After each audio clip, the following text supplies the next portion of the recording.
What's up, DIY Queens? It's your design bestie, Kara Newhart, and this is Make Space. So today we have Marie Galvan, who is a USA Today bestselling author, vlogger, mama, wife, and co-owner of the home decor boutique, The Found Cottage. Welcome to the show, Liz. Thank you for having me. I'm so excited to be here today. Oh my gosh, me too. So last time you were on the show is in 2019, which is so wild because it's like before the whole world changed forever. Yes. Yeah, Yep. but in that Wild. episode, we dived into your background of design and all of that. So today, I kind of want to just, bring us up to speed, I guess, from last time we talked. Like in the last 4 years, what has changed? I'm sure there's so much. Yeah, so much. It's hard to look back on because again, the world has changed, our lives have changed, and more books have come out. Yeah. And but I think when we spoke last, I had a newborn. Mm-hmm. And so I have a 4-year-old now. Yeah. And so life is really different. But I think the thing, like the overarching theme, which is, something that has stuck with me, and we talked about it last time, I guess, like my need for cozy. The overarching theme is like diving into cozy even more and like trying to create this nurturing environment and being really passionate about sharing that. So I've really since then put a lot of time and effort into that because I know other people are feeling the same way. Absolutely. I feel like it was one of those pauses where we like all turned really internal, and so like so many different expressions, from like baking sourdough to like, what am I doing with my whole life in this job in this house? And so I feel like for content creators like us, it was like, okay, like I got you, like I got this, it's my time. And you've just like really embraced this theme of coziness from your own life, but then been able to help other people find this. And I think it's so special, not only because it's like cozy season, but also because it's so much more meaningful than just like cozying up on the couch with a book and a blanket. Oh, yes. So can we kind of unpack like what cozy really is on like the deeper level? Yeah. And the line I always say when someone asks, like, what does cozy mean to you? I always say it's my 5 senses being at peace at once, which it's a great, sentence. It's a great theme, and it's so true. But within those senses is also our safety and our health and all of those things. And one of the deeper things for me is safety. And it's something, I give cozy pillow sources and cozy blanket sources. But when I realized what cozy meant to me was when my husband was deployed and I was alone, and we went through some pretty tragic things. And I realized like the biggest pillar of cozy is the feeling of safety, which again, it includes our 5 senses, how do we feel and all of that kind of thing. But so safety and health, and we've all felt that the past few years, just like the gravity of all of that. Right. Which I think is so interesting, because those of us that have picked like interior design as our like art form, it's like it's our job to make all of these like intangible things tangible, things about our routine and life and mental health. And so when you can like tie a throw pillow back to like something real, it's like we're not decorating frivolously, like it actually does do something for your life. And you're right, it's all the functionality of it. And that functionality for whoever lives under our roof with us, and how it serves us, how it nurtures us, how it keeps us safe. Like everything is all tied together, and it can seem so shallow. And I remember in 2020 when the book was launching, I was like, why am I doing this right now? Like it feels so shallow. And I remember people that were close to me shaking me and go like, now more than ever, people need a cozy home. They need a home that nurtures them. And for a lot of us, it is an aesthetic space, and it is a space that allows us to function well and nurture our family. So it may seem shallow when we're sharing like a pillow link, but we promise it is something deeper and intentional and thought out, which is so funny for those of us that like really love aesthetics, because I think we talk a lot on the show specifically about how there's kind of a spectrum between function and aesthetics, and you can be really far on either end, or you can be somewhere in the middle.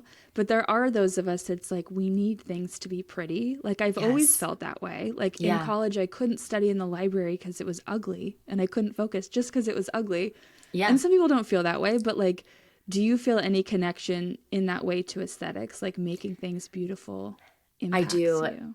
I do. And it's been really hard to share this because it can also come off as ungrateful or judgmental. Yes. Or, but right now we are living in a construction zone.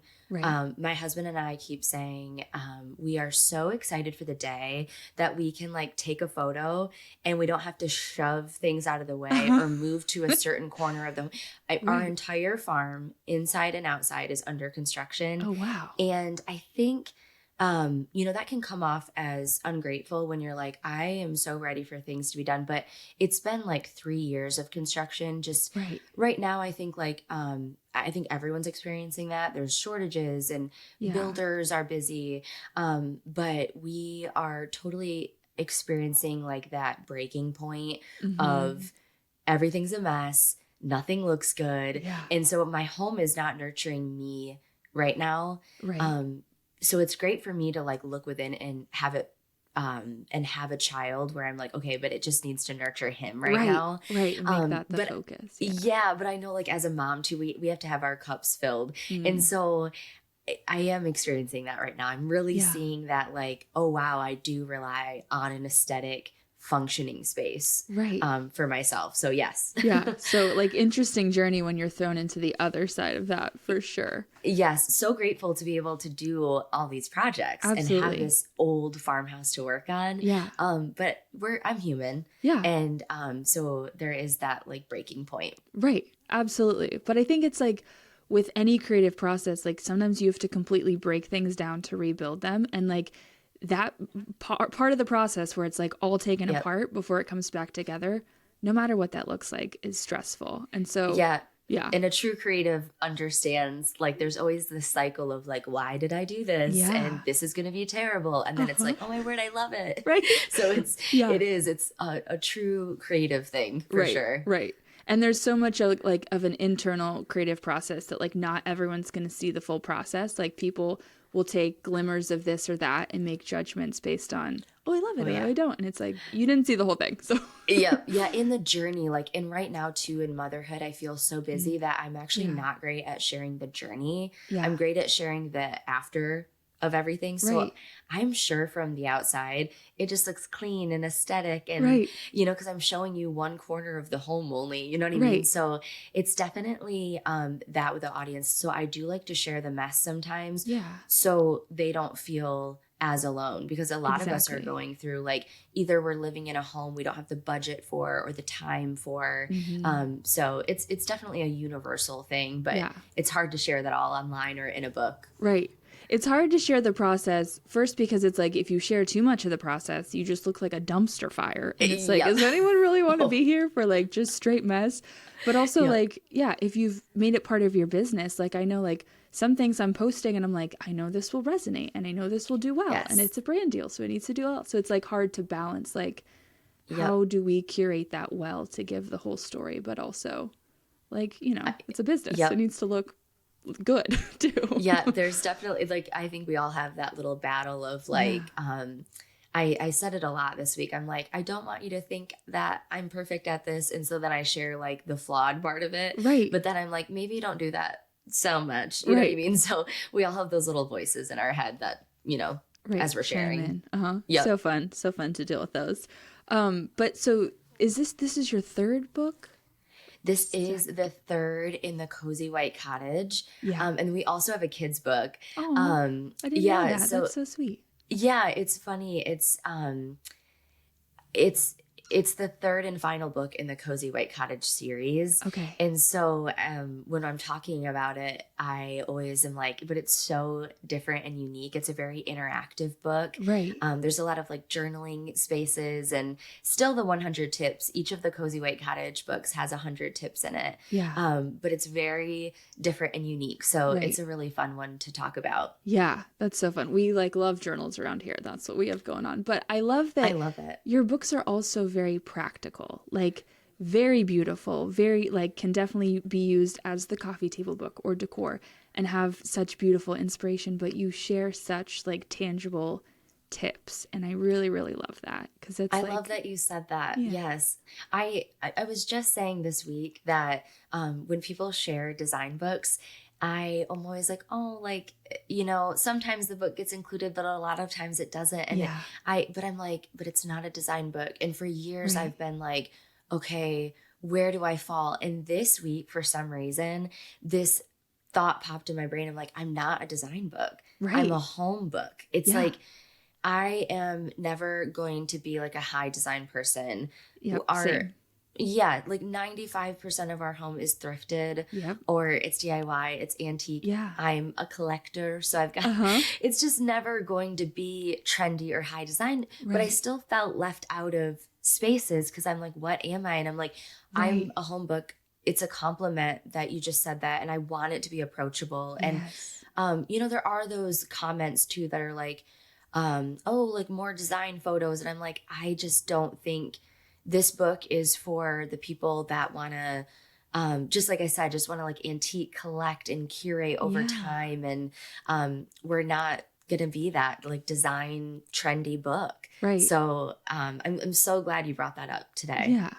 But it's so important, right? Because it's like, not only is like high level designs a lot of times unattainable for the everyday person, we're now in a world of like endless inspiration. Like you can find, and then with AI too, I'm really struggling with the AI home photos where everyone's like, it's beautiful. I'm like, it's not real. Like it's all AI, but it's like, we're overwhelmed with inspo. And so we need tools to navigate that and like take the pieces that are like, that's for me and that's for me and that is not. So and make it our own. Yes. Because I do feel like as we scroll, and I'm saying this as like, I'm also guilty, is that we feel like our home needs to look like someone else's. We want to emulate the people that we follow, that we enjoy. But when I share, I'm like, I hope you make this your own. Yeah. I hope of course, like if you see a gallery wall, you're like, I really want to copy that, you know, but, to be able to like function in your home, you're not going to function like me. Your family is unique. You're unique. But yeah, the AI too, I'm like, comparison is such a thief these days. Yes. It's making so many people go into debt and just be sad and discontent with the way we look in our spaces. And I'm like, I don't think that's helping. Not at all. Yeah, I know. I'm with like, you. Yeah, some of the spaces I'm like, that would be like $10 million for one living room. And it's like, like the architecture alone is like, or the windows would never be able to be like that. Like it just wouldn't work. I do think it has a space. I think it's like, it's such a unique tool, but I do kind of like a face filter, you know? Years ago, I'm like, for me, I'm like, I can't do that because then when I look in the mirror and I see it's so face texture, I'm gonna cry. So I made a vow to myself. I'm just like, that's not healthy for me. Yes. But same with AI. I'm like, I downloaded when it first was coming out. I downloaded an app. I'm like, this is so fun, and I was doing it and I'm like, I don't know if I can share that for my health. Right. So you know what I mean? It is an interesting thing, but I do hope that everyone kind of like looks within and is like, what can I do for my health, or what should I follow for my mental health, you know? Absolutely. Like the relationship with it is what matters. And if you can keep it fun and inspirational and playful, then it's like art and like art appreciation. But the second it becomes like prescriptive or like trying to, you feel like you need to do something because of that. It's like, we can step away. Or never share your own face or never share your own space without putting AI over both of them is, I think that's the line probably. Absolutely. It's like we need to see both. Yes. For sure. Yeah. Yeah. But it's an interesting space for sure. So I guess with the book, how did it come together? Because you clearly have so much to share around the theme of cozy. So like, was there always going to be 3 books, or you just like put one out and then there's more and more to share? I don't think that in my brain, I am very, I still feel even after 3 books, anyone listening, before I wrote a book, I looked at people very differently that wrote books. Right. And I was just like, wow, they have it all together and they know everything. I still know zero about the publishing world. I know nothing. But in my brain, I thought 2 was, that's all we're going to do. But then speaking with the publisher, you know, we were brainstorming and I was like, what about a journal? And the journaling world isn't somewhere that's easy to enter, I don't think. Yeah. So, you know, we came up with this different concept of, okay, it's like the other books, there's 100 tips, but this time we're talking about your health journey. We're talking about very like deep subjects. Like, I mean, we're asking kind of tough questions in there, like writing a letter to your past self and your future self. What don't you like about your home? What do you love about your home? And just really getting into like all the nitty gritty. And there's spaces to write your answers and fully get in there to find out what cozy means to you. So you're disconnecting offline and you're diving into this book. So you're not looking at anyone else's home. There are a few pictures of our home in there, but this time we did a lot of illustrations. And a lot of like flat lays and mood boards, because I truly wanted to take myself out of it. And I wanted everyone to see themselves in the book while they're answering the questions and not just want to emulate what they saw in there in our home. So we went, it's very, very different than the other two books. And I'm really, really excited to dive in with everybody. Yeah, I love that, because it's like, that's honestly how you like take the training wheels off the creative process, right? Like first you have an artist you look up to and you sort of like copy their work. I don't know if you ever did that thing in like grade school where it's like the cubes and you like draw each square thing, and or just different ways to copy. That's like the thing I always think of, right? It's like really far. But it's just like you kind of emulate someone else's style and to learn the mechanics of creating. And then once you have those down, you can kind of go off on your own and create it yourself. And so it's like, that's what you've done, is like showcase your style and your story. And then people can slowly be like, okay, that is for me and that is for me. And now there's like a really tangible way for them to get deep with their own process. So I think that's just so cool. Well, and earlier you asked, it's funny that didn't pop in my brain when you asked, but when we met in 2019, I was at my worst health-wise. And so since 2019, I have taken a full 180 and changed outwardly a lot, but like also inwardly. So it's so funny that that didn't come up, but I think that had a lot to do with what we wrote in the book too. It's like what really matters, you know, taking care of ourselves and like that health journey. We've never touched on that in the other books. So that is one thing that we didn't go heavy on it, because everyone's health journey is so unique. Absolutely. That I can't tell you much. You know, I can't, I can just tell you that it's important and that I learned the hard way. And so that's kind of where we're at in the book. And I know from experience that that's a very personal thing that, you know, not everyone wants to talk about, but getting down to that nitty gritty in there too was really fun to put that on paper. Yeah. I mean, that could be like a book on its own, I'm sure. But what has that been like, sharing your health journey? Have you been open the whole time, or people just notice an outward change and they're like commenting? And that's been, it's gotten easier the past year. It was very rough for a while there. I changed outwardly, and again, with not sharing the whole process, I shared nothing of what I was doing. I did a couple times share like, I'm going to the gym, like I'm moving my body. But I really didn't share anything beyond that. And so I went from sharing a lot of personal things like our infertility journey and adoption. And so I think some people were like, you know, when they started noticing the changes, they're like, what is going on? And then my content, I don't really share like anything beauty or physical related. I've started to share more sources when I can, if the shirt's not thrifted, or because I do understand, you know, I'm online and people want to know sources. But when I started changing physically, my account became only what I looked like, and people only wanted to talk about that. I could have probably gone viral, maybe, you know, if that was the goal, but it's never the goal. And for me, I get very scared when things start taking off. It's like, is this not what I want to be known for? I like numbers, but not in this direction. Like we're going over here. Not for sure. Not. I just, you know, I'm like, Instagram, can you share my post to the people that follow me? That's all I want. That's but all I anyways, want. My people. Just those. But anyways, it started to be like that even in public, you know, even at my shop, you know, I had people picking me up. I had them touching and just wanting to talk about my body. And I know it was all meant in such a good way. Right. But I started to go, wait, so that did they hate me before or did they think it was bad? Like Liz 1.0 was not great. Right. And so I started to have a lot of this like self-doubt, like, wow, I can't believe you were like that before. But, since then I love her so much. I love who I was before. I look at photos of me holding my son when I first got him and he doesn't recognize me. He says things like, he'll say like, oh, wow, I forget the word he used. And it's so funny, but I look at her and I'm like, that's the version that he needed in that moment. You know, that's the mama he needed. And this is the mama, he's active now. So this is the mama he needs now.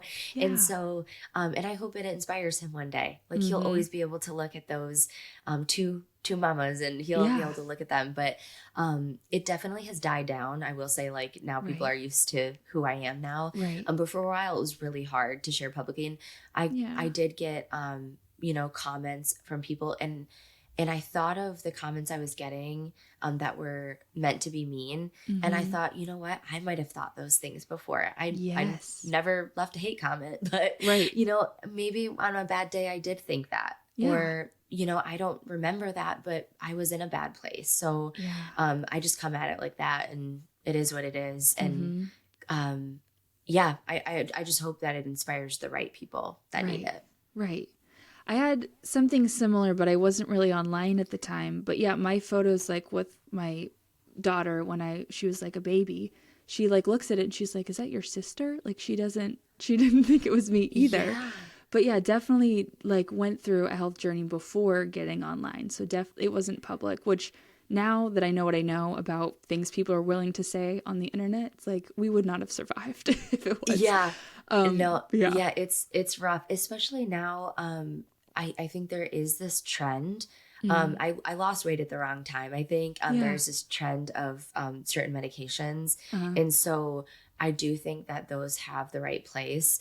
But definitely getting a lot of, how did you do it? And then I'll share. And it's like, no, I think that you had surgery or I think you did this. Yeah. And I'm like, I know for a fact that this worked for me. And so I'm really saying to you, it did take 2 years, but I think online things are also condensed. So smushed. It looks like it happened quickly. Right. And you know what I mean? It's like, oh no, it was 2 years of a lot of hard work behind the scenes, and a lot of like mental work and, finally like going to therapy and working through a lot of stuff. And so, I will say, to anyone sharing online or even not like going through it, you're not alone.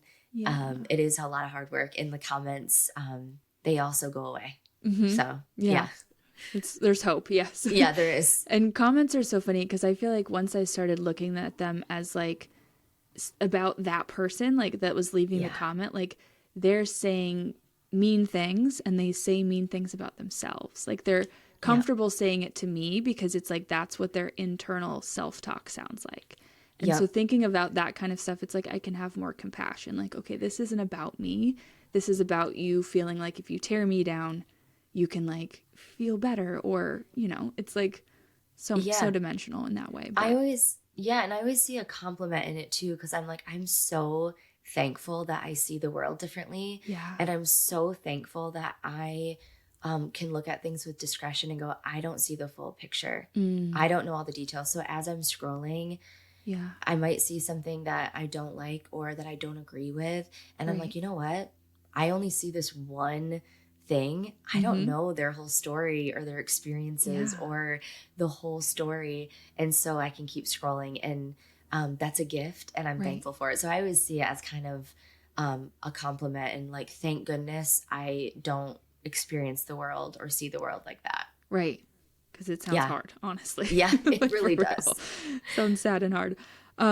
Okay, so your design style.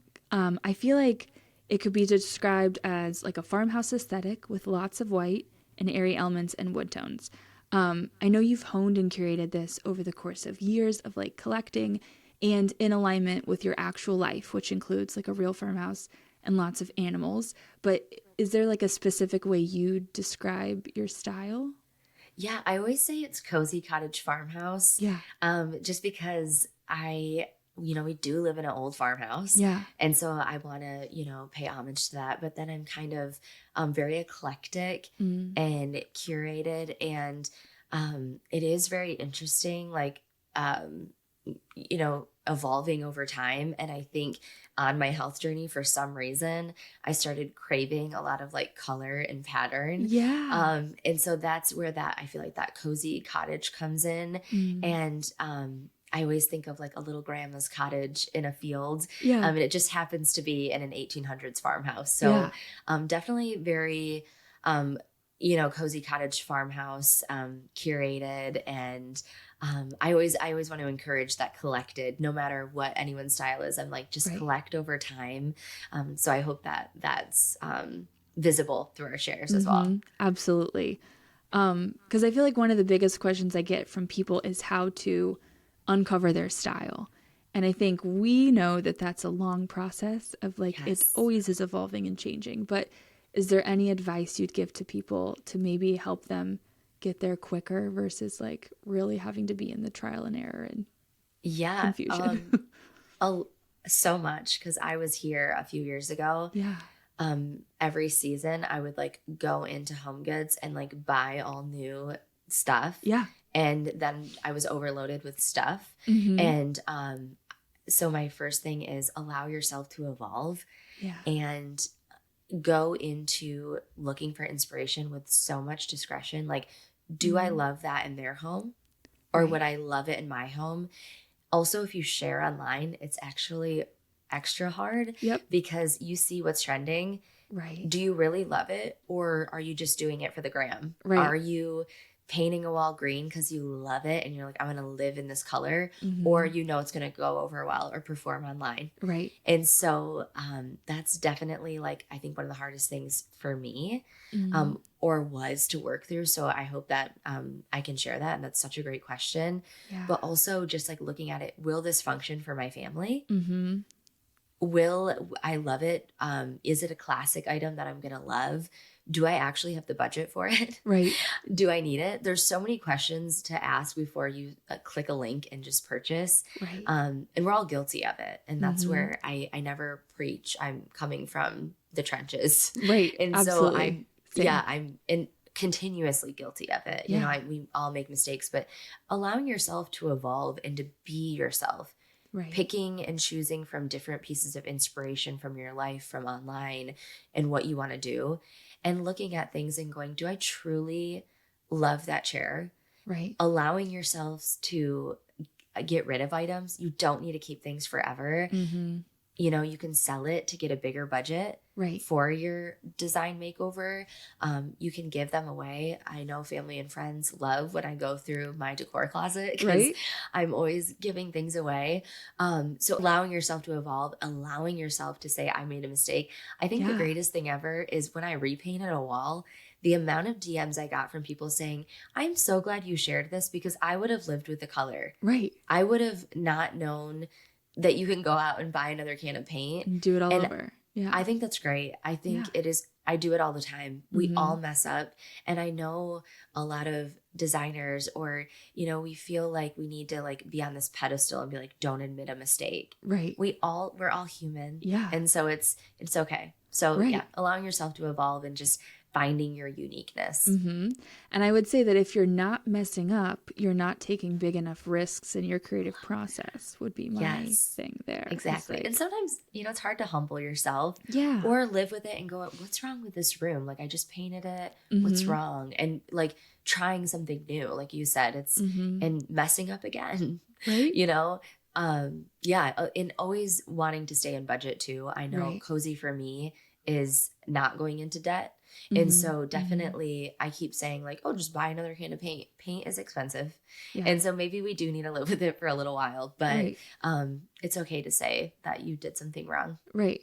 And also know that like maybe you can change it in a year. Like maybe it doesn't have to be immediately like trying 7 colors, but like over time you can always make a change.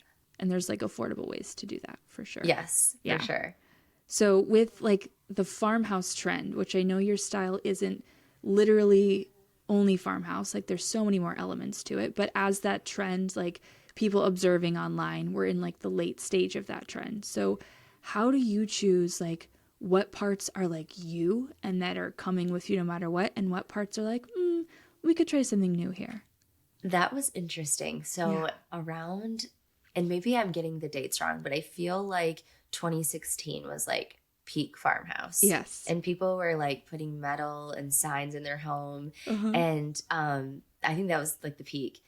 And painting everything white. Right. And so it was interesting, you know, a couple years later, I did get a lot of DMs saying like, are you gonna, you know, stop using whites or, you know, all of these things because it's, and I was like, oh no, I'm here. Like you guys for joining me. Yeah.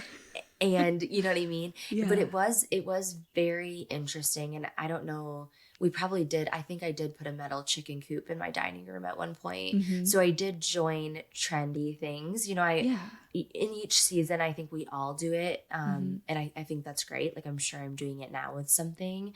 But I've always been like these neutrals and very much farmhouse, and farmhouse is classic. I think we started to look at farmhouse like Hobby Lobby metal signs in a certain way, but farmhouse is classic. And so I'm staying in the classicness of it. But it was interesting, like coming out of like that peak, like I don't even know how to explain it, but just like, you know, your home was like what everyone's house looked like at the time, I guess. And now it isn't. And I think that's even, I don't know if you've ever done the Enneagram, but I'm a 4. And so I actually like to be unique and I like to like have my own thing. So I think I like it here more than having scrolling and seeing other people's homes that look like mine, if that makes sense. So I do think that when there's a lot of trends going on and your home doesn't look like everyone else's, I think you should pat yourself on the back. Right. Because you found something unique and you found something that's you. And you like know for a fact that it's you and it's not just a trend. Where if you're really trendy, it can be hard to differentiate. Yeah. Or, you know, if you really truly don't love it and you're excited to change things. And also too, in this like fast fashion, fast home decor world. It's interesting as a consumer and as someone that shares, because you know, like you're being careful of what you share, but when you join a lot of other people that are sharing, it can seem like a lot to a consumer. So definitely being careful on what you're consuming and knowing your limit, because it can become like you're buying a pillow every single day, and that's probably not healthy. So there's endless options. Yes. Knowing your limit and knowing like if you're just following a trend or if you truly love something.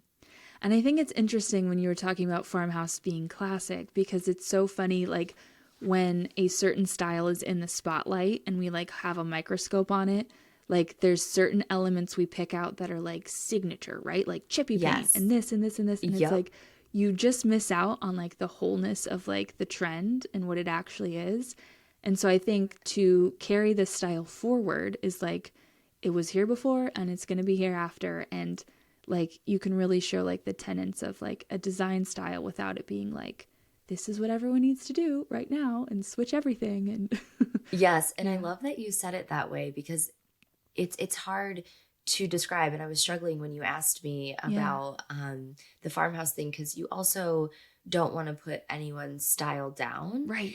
But when you look at a trend, like farmhouse was trendy, you look at it through the microscope, it's almost like it's done in excess. Yes. And not in moderation or carefully curated. So we think of farmhouse as that excess, that putting the chicken coop on the wall and, you know, chippy paint on everything. It's like when done in moderation, that's the classic. Right. And so I guess with every trend, it's like, you know, if we're going into mid-century modern and it's like we look like we're, you know, living in the Brady Bunch house, but we do it almost, you know, too much. It's like, okay, like what can we do in moderation to make it classic and to make it timeless? And so that's where I am always trying to land. I don't always land there, but aiming is for that it. classic and timeless cozy cottage farmhouse for sure. I love describing it that way because it's like that's why trends get like tired, or why the reaction is like, now we're going in this other direction that's totally different. It's like if you eat way too much salt and now you want something sweet, it's like you want to go in that exact opposite direction, which is so funny because you see like, what is it, Gen Z, the babies, and they're doing their like 90s like color, bright, wavy, and it's like such a reaction to like millennials being like gray and white and neutral, and they're like, no, we're going over here, different direction. Get it. Right.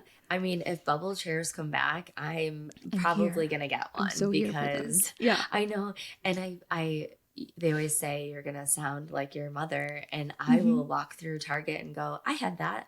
I had that. Or like, it's just so funny. Or like, we had that in my day. And it's like, how old am I? You know? Right. But it's because I think of the fast fashion, you know, it's just happening quicker. I'd like to say, but maybe we are quicker and almost simultaneous. like I really do think because of the internet, it's like now there's multiple trending styles simultaneously happening where there used to be like one major wave.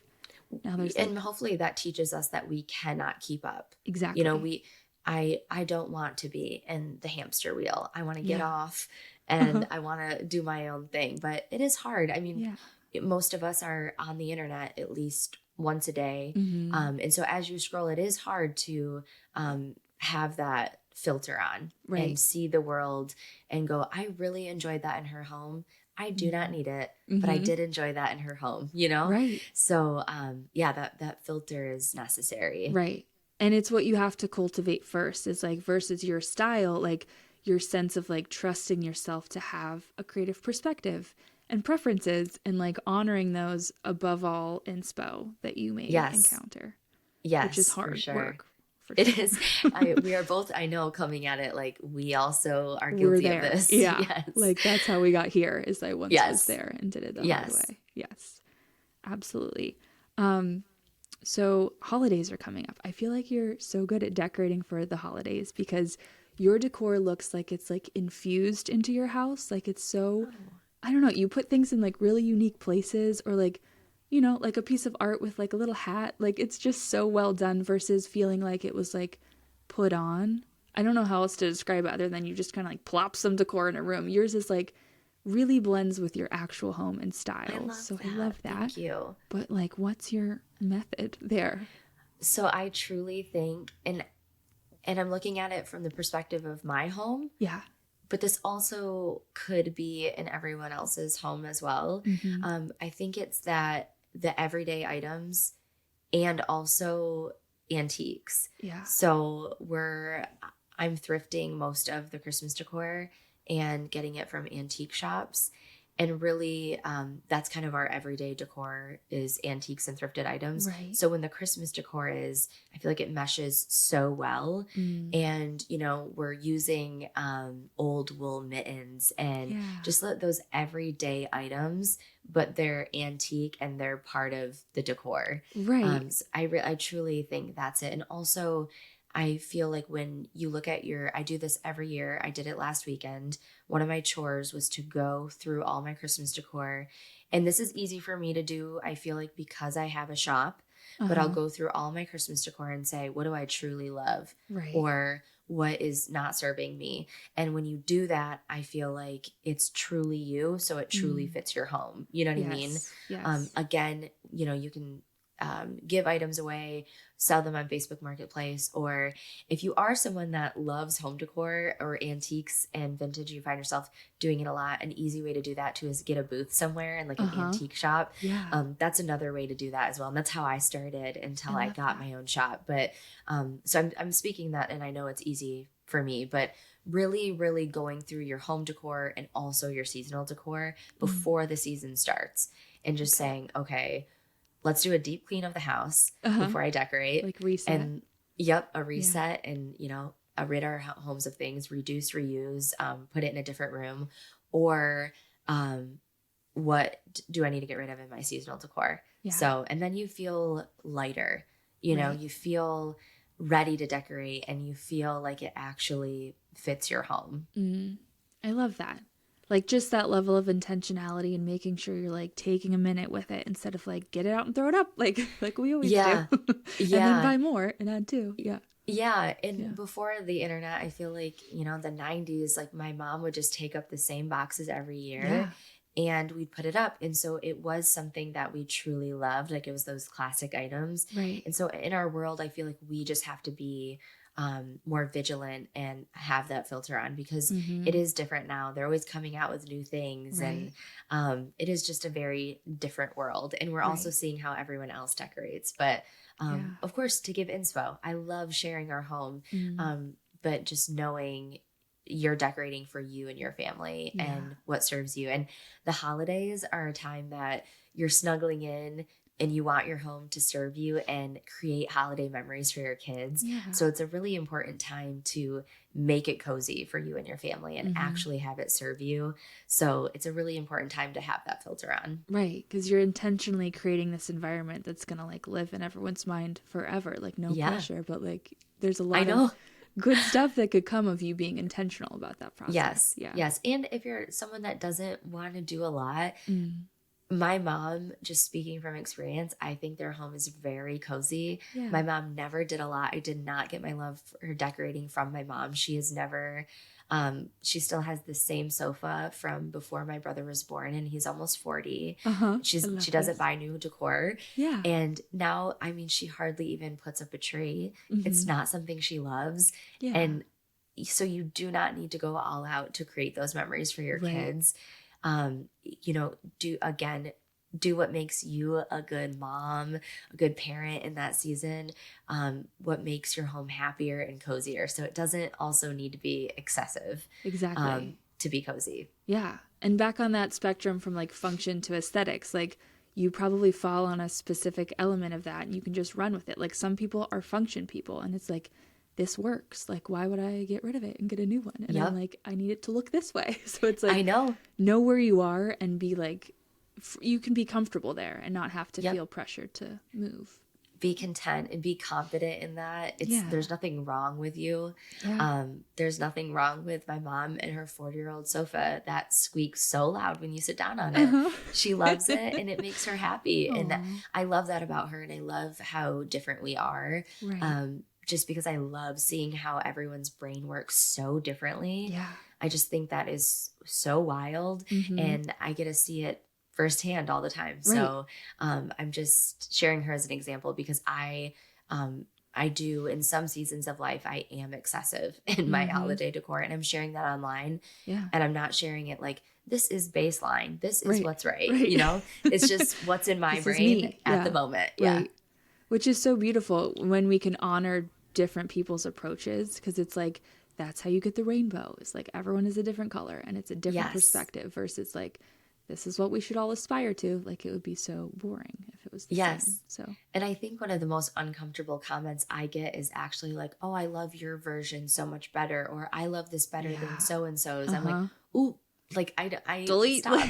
Yeah, I really, no, because it's like their version is so good and it serves a community. Yeah. And then my version can be good too and serve you. Exactly. And I think we automatically compare it because we're human. Right. And you know what I mean? So, but I think that we need to really, again, that's another thing to add to your filters when you're scrolling. It's not comparing one person to another or yourself to them. It's really turning that comparison off. Which is so hard to do, but once you can, it's like so freeing and magical. It honestly. Is. Like for real. Yeah. I love that. So what's next for you? You have the rest of the construction going on. Do you know when that's gonna be done? We do. We got a glimmer of hope this past week where we had our contractor show up finally. And so we are getting back on track. There was just this really long pause of no one having availability. Yeah. And so we were at a pause and it was really hard. I also think too, like sharing online, everyone's like, what's happening? And you're like, I promise, you know, I'll we're show trying. you soon. Yeah. So we do have a glimmer of hope. I'm hoping for a season of really diving in and sharing the process online, taking a break from writing books. I really do want to dive into this book with everybody. And so I think that's part of that rest, is doing it myself. I want to dive in with everyone and do the hard work alongside of them, because I do think you could do this over and over and over, and really keep asking yourself all these questions, and journaling and reading all the tips. I think I could keep doing it, and I wrote it, and we could keep learning and keep honing in to find that perfect, because we are going to evolve and change in every season. And so it's like, what's serving us right now, and what do we need right now? So I'm really excited for a season of, I call it rest, but really it's really making our house a home, maybe along with everyone else, because right now we have torn up floors, and we have half ripped apart walls, and so love that. it will be really fun, and really satisfying after all these years. I mean, we're going to be moving stairs, we're going to be putting walls in, it'll be really fun. So I'm excited for that, because I think that's what I'm truly passionate about, and so I'm excited to share all that. That's so fun. Was this always the plan, like when you bought the house, is like to rip it apart and redo it? Or and interesting, again, we can't share the whole process or story, but we quickly we moved in, I think around like 2017, 2016, and it was just the two of us, my husband Jose and I, and we kind of, we were trying to grow our family, wasn't happening, and then the adoption was of our son was super fast and furious, and we didn't even have a kitchen, and so we quickly did this kitchen, all while knowing eventually we would be reusing that kitchen somewhere. We now have since turned our garage into a pool house and an office, and so we're able to reuse all these things, but we knew that we really wanted this like deconstructed, unfitted kitchen with antique pieces, which takes a long time. You're having to find and collect all these pieces, but get the right we sizes. also and we did need a kitchen to adopt, and so we did do some temporary changes. We put some really cheap pine boards on the floor, because it was our entire house, including the kitchen, was carpeted. So we really, the bathrooms were carpeted. So those are fun. We did, and that was fun to share with our audience too. Like, hey, some cheap pine boards and some paint. You can throw some boards on the floor and paint them for a budget. And so it was really fun to share. And so now we're going into it with like, okay, what is our forever pick for this?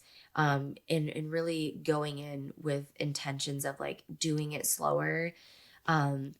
And one day, hopefully, we're able to adopt again. I don't know if that's part of our story, but also this time we'll have a kitchen and we'll be prepared. But hopefully that's in our season of like, I call it slowing down, but it's just doing other things. Hopefully that's in there too. Growing our family and really filling our cup in that way as well. I love that so much. And I really love that you've gotten to show like so many iterations of your house, like how it really is evolving over time. Because it's so beautiful to have different communities like built around different like story types. Like me, I'm like four houses in 5 years. I just like next, like done, next. Yes. And I actually, sometimes I find myself coveting that. I think that it sounds fun, and I know there are parts that aren't fun, just like with renovating a farmhouse, there are parts that aren't fun. The fact that I took a cold shower last night because I did not have any hot water. Our hot water went out, so I was like, cool. I think this is like trending right now in like the mental health. I think I'm like doing a cold plunge. Cold plunge. That's like people do it every morning, like for 2 minutes. It was totally on purpose. So I think showing that lifestyle too, and like that's people's stories, that's what they're doing. So but sometimes I do dream when I don't have hot water of like moving to a new home. I do have that dream, but I think that's really cool. It's fun that there's so much variety and so many cool ways to showcase it. So the book is available anywhere you can get books. Yes. Yep. Amazon, Target. get Barnes and Noble, I think anywhere that you can buy books. Yeah. So, and I will link it in the show notes too. Thank you so much. Yeah. And we're really excited about it. And I'm hoping it lands in the right hands. That is definitely my prayer for it. Yeah. I think it's the perfect time. So I hope everybody finds it that needs to. If we're having like kind of like an internal season when it's cold, it's like a good time to, cozy up and do the work. Yeah. And it makes a great gift too to put under the tree. It's definitely like, I love getting journals, and maybe we're just journal girls, but I think so. but it's definitely a great gift too. Yeah. Good thing to start the new year with, for sure. Yes. And then where can everyone find you online if they're not already following along? Yeah, so on Instagram and everywhere, Liz Marie Galvan, LizMarieBlog.com, and Liz Marie Galvan everywhere. So that is where I'll be hanging out and sharing our farmhouse renovations. Yeah. So you can come watch the mess. Yes, like stay for the whole story, but at the very least they have to see your fall porch. It's like the most exciting, beautiful thing I've ever seen. So fun. So fun. I know. I was like, if the house is torn up, we're going to go wild out here. Right. Because like, there's nowhere else to decorate. Yeah, right? So we're going to go all in. Yes. Oh, I love that. Thanks for listening. And if you've got more episodes to catch up on, binge on. Don't let me stop you. But if you've got a second, you should come say hi on Insta @MakeSpacePod. And if you're an overachiever, you can also leave a review and I'll love you forever. If you're new here, hit that follow button to officially become a DIY queen and join all the amazing humans tuning in every week.